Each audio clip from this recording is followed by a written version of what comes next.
Yo, what up guys, I'm Sammy and welcome back to the Soul Drop, and today we're going to be talking about the best traction performance on dust, right? So I already did a video for top tractions, right? But that was for overall stops and also performance on dust. But this is just performance on dust, and I've had a lot of requests for this video, so I'm trying to help you guys out and give you, like, from my experience, what the best shoes have been on a dusty setting, right? Of course, traction is super important, and like me, I'm sure a lot of you guys play on just regular courts like 24 Hour Fitness, LA Fitness, where it's not really clean, you know what I mean? They don't really upkeep it, they don't clean it that much, so usually it's pretty dusty, especially out here in California where it's been very dry, right?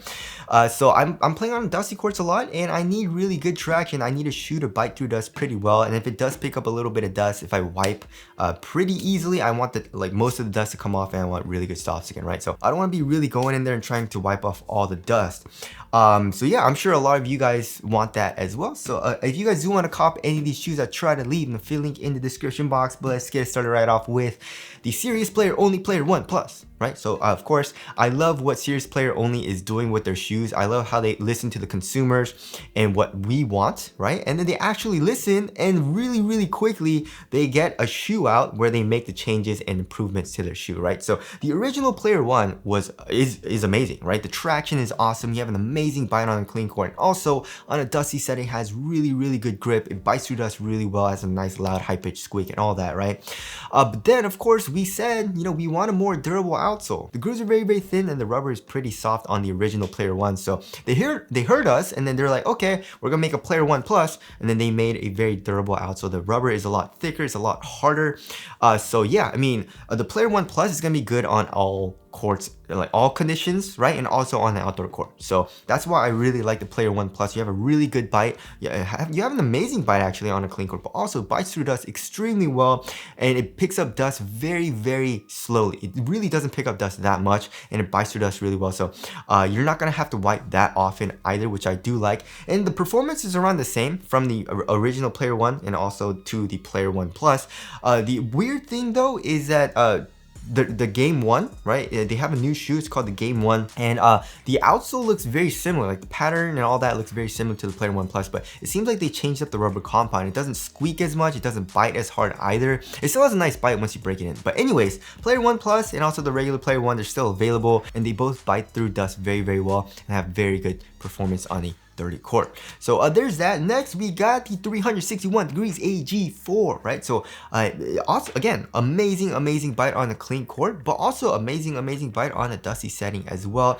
If you're playing on a dusty court, it bites through dust extremely well, right? You don't really have to wipe all that often. It doesn't pick up dust that quickly either, and also it's a very easy wipe. If it's super dirty, if it's super dusty, you just do a very easy and slight wipe and you should be good to go, and you have really good stops again, right? So I mean, obviously with all of these shoes, if you're playing on an extremely dirty, extremely dusty court, all of them aren't gonna have amazing tractions, right? Because like if you have like a thick layer of dust between your shoe and like the court, it's not gonna bite, you know what I mean? But a lot of these shoes have been very consistent for me, right? A lot of them have been backup shoes as well. If I'm playing on a court that's really dirty, and also I'm testing a shoe and it's not very nice and it's not biting that well, I'm like, okay, I have my backup shoe, and this is a shoe that I'm gonna play in because it has really good traction, right? So yeah, the AG4 is really nice, and also you should be good to go on an outdoor court. So there's that. All right, next is a shoe that wasn't on the top tractions list, but has really good consistent performance on a dusty court, and that is the New Balance TwoWay V4, right? So it has a very solid bite, right? So once you break it in, if on a clean court, it has a solid bite, right? But it's not amazing, it's not top tier traction. However, on dust, it's actually pretty good. It bites through dust pretty well, and it doesn't pick up dust that quickly, but also you can wipe off dust very easily. You just do a very easy and slight wipe, and you should be good to go with the TwoWay V4. And so yeah, I mean, which is interesting because it wasn't on the top traction list because the traction, or I guess like the stop, wasn't top tier. But with the dust performance. The dust performance is actually very consistent. And also on a clean court, it's a very consistent bite as well. So the TwoWay V4 is very, very nice, right?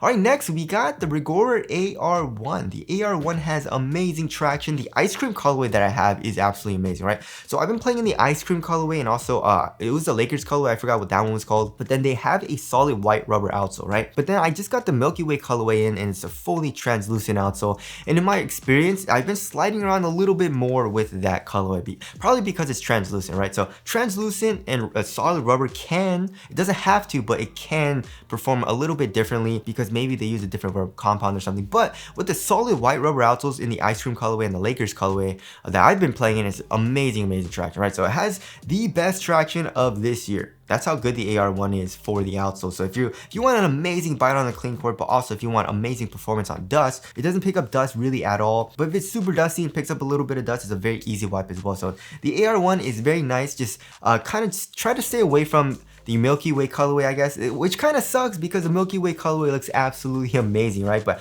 I guess try to stay away from the translucent outsole if you're playing on like a 30 court, right? So there's that. Next, we got the Nike Jaw 1. The Jaw 1 is also freaking amazing. The colorway that I have bites through dust extremely well. You have a nice loud high-pitched squeak. Doesn't pick up dust really at all, but if it does pick up a little bit, if it's super dirty and picks up a little bit of dust, it's a very, very easy and slight wipe. So the Jaw 1, again, very, very nice. And also it should be very durable, right? The AR1, probably not the best for durability. I mean, it should be okay. Like, it definitely doesn't seem terrible, but it definitely doesn't seem like it'll be amazing, right? It's like, especially comparing to, I don't know, the AG4 seems a little bit more durable. The Player 1 Plus seems a little bit more durable.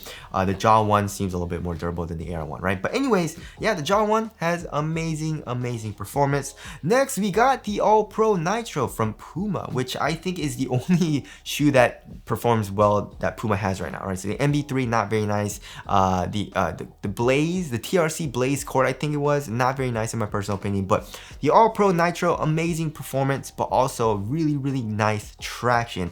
And from my experience, I have the translucent outsole, right? But also I have some friends that have a solid rubber outsole, and we were playing on some courts, and then they were saying it wasn't biting as well. But then I was playing with my translucent pair, and it was biting really, really well. And that's been my experience with Puma, right? So that's been the kind of like theme of their traction, right? So in the MB1, of course, I had the solid rubber outsole with the orange colorway, and that had really good traction. But then I got the MB1 low, I believe it was, and that had a solid rubber outsole, and that did not bite very well. Same thing with the MB2. The MB2, I had a translucent outsole for the first colorway, and I got the low. The low has a solid white rubber outsole, the MB2 low, and the solid rubber outsole didn't perform well, right? So the All Pro Nitro, same thing. The translucent colorway that I have, I think this was a Scoot colorway.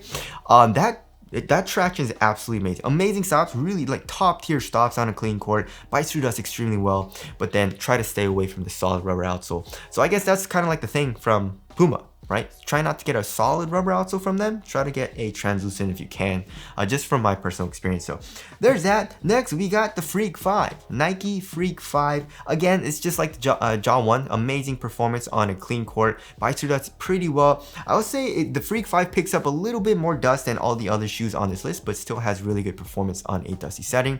I would say it picks it up a little bit faster than the other shoes on this list, but I still wanted to include it. So yeah, it has amazing stops on a clean court. You have a nice loud high-pitched squeak, and it's a very easy wipe as well if it does pick up a little bit of dust. So there is the Freak 5, and last but not least, we got the 808-3 and also the 808-3 Ultra. And just like the Freak 5, it does pick up a little bit more dust than all the other shoes on this list, but it's still not terrible, right? So the 808-3 and the 808-3 Ultra, amazing stops on a clean court, amazing, right? But then if there's a little bit of dust, just like the Freak 5, it does pick it up a little bit more quickly than all the other shoes on this list, like the All Pro Nitro, the AR1, Jaw 1, you know. But again, it's a very, very easy wipe, and once you wipe, you have really, really good stops again. And also, you should be good to go on an outdoor court. Also, the Freak 5, you should be fine on an outdoor court, but also with the 808-3 and the 808-3 Ultra, you should be fine on the outdoor court as well. I would suggest the 808, like the regular 808-3 more though, because in the forefoot, you have more of like that pod thing going on in the forefoot, right? But in the Ultra, you also have a little bit of a pod thing going on, and you have a lot of surface area, but the rubber is a little bit thinner and a little bit softer in that area, which is like a highway area. So I would say the 808-3 is a little bit better for outdoor courts, but we're talking about dust. and dust, again, is still really, really nice. And that's about it, right? So I was trying to look, right? The Currys, right, with the Flow picks up a little bit of dust. Same thing with the KT9s. The KT9s pick up a little bit of dust as well.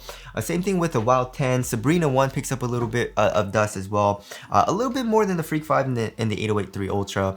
So that's why I didn't include it on the list. And same thing with like the Hardens and the LeBron 21. The LeBron 21 performance was a little bit inconsistent on dust, where I was like sliding out kind of dangerously, right? So anyways, hope this video helps you guys out, because I'm sure a lot of you guys, including me, play on a dirty 24-hour fitness course. They like never clean their course, you know? If you guys do want to copy any of these shoes, I try to leave the free link in the description box, but that's it. Thanks for watching, and I'll see you guys in the next one.